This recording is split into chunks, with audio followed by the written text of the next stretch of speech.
Hi Rachel, I'm just looking at the second question from your assignment here, the one about the cats. And I just want to check because I made some notes about the first one because I think we got through that one, didn't we?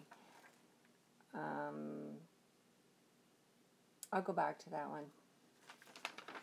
For the second one, a couple things. I read through your textbook, so I have a better idea of what it is that you guys are doing here.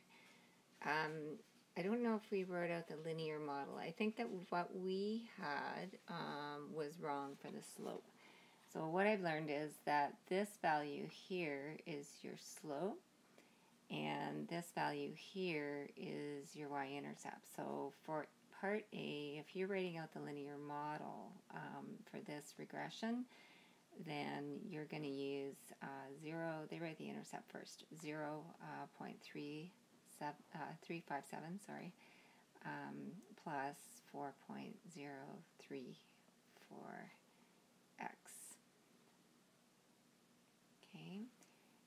Interpreting the intercept, we talked about that. The intercept is the 0.357. And that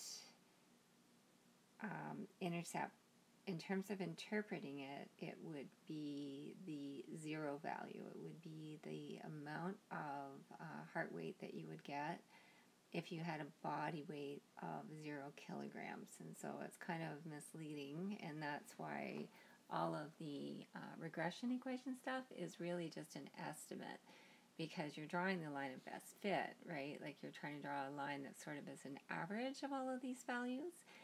And so what happens here is the intercept becomes 0.357, and an intercept by definition means when the body weight is equal to 0, what would the heart weight be? Well, obviously that would be 0, we would know that, but for the line that we have said describes this data as best as we can, the line of best fit, then that would be what would match up with a body weight of 0 kilograms for the cat.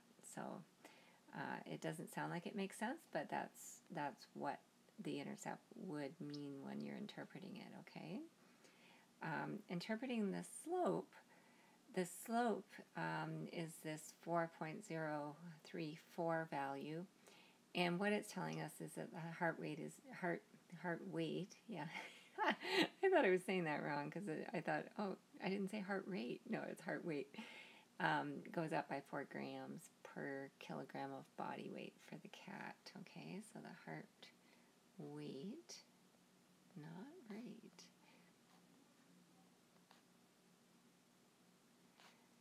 increases approximately 4.034 grams for every, that doesn't look very neat, sorry, every 1 kilogram increase in body weight.